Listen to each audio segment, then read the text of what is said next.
Welcome back to American Agenda. We're continuing to follow the latest involving former President Trump and his civil fraud ruling in New York. Now, Trump has just appealed that $454 million collecting interest, this ruling in that civil fraud case. So the former president's legal team is asking a mid-level appeals court to overturn Judge Engoron's verdict in the lawsuit and determine whether Engoron, quote, committed errors of law and fact. And here to weigh in is criminal defense attorney Dwan along with attorney Mehek. Cooke, great to have you both with us here.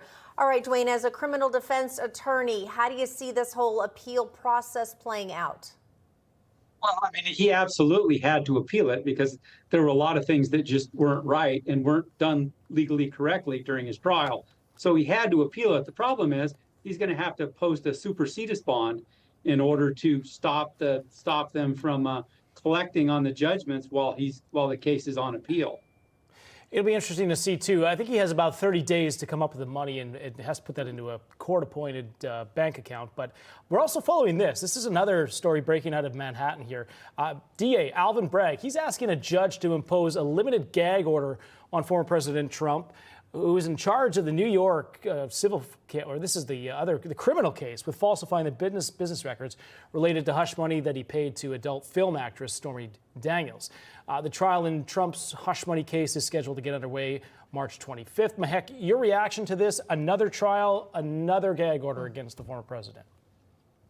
I mean, we are used to the Democrat tactics at this point. This doesn't surprise me. You are now prohibiting the former president of the United States of America from his First Amendment rights. He can't deny that the alleged payments to Stormy Daniels weren't made by him. He can't defend himself. And the American people are watching this unfold. And we know that we could be targeted anytime we disagree with Democrats or Joe Biden. This is election interference at the highest level.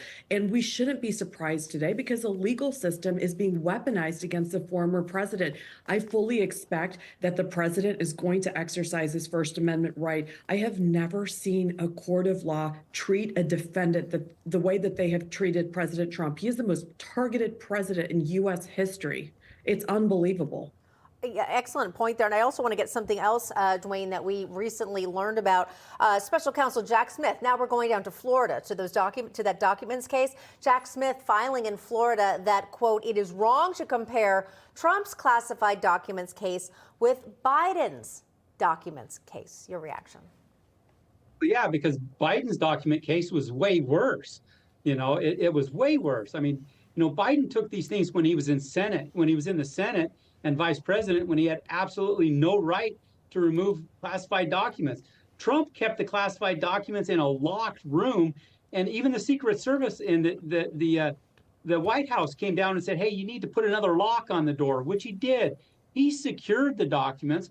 Biden left his out in the open next to his Corvette in his garage.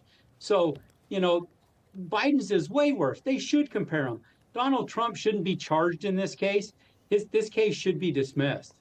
Mehek, I want to switch now to down in Georgia. This trial seems to be getting even more interesting now that we're... You mean the soap opera trial? The soap opera trial, yeah. You've got Nathan Wade, you've got Fani Willis there. But now there's some phone calls that's contradicting what they said on the stand. How much legal trouble is DA Fani Willis in right now if she did commit perjury on the stand? It's hard not to sit back and make statements and assertions. She did commit perjury. We're continuing to see evidence unfold from a former roommate that said that she was dating this prosecutor well beyond and before this trial even started. Now we're catching her in a lie. She was saying that there was no coordination between her and Wade. I mean, this continues to look way worse for Fani Willis than I can even imagine. If she had any tact, any thoughtfulness about the rule of law, and she wanted to save the little bit of reputation she has and show a little bit of humility, she should resign immediately. And honestly, I think we should open up all the cases that she's weighed in on. How much more political vendetta did she have against other Republican defendants? If President Trump is the largest defendant, let's look at all of her cases. But this is eroding the rule of law when you continue to have these types of DAs that continue to go after defendants that don't agree with their politics.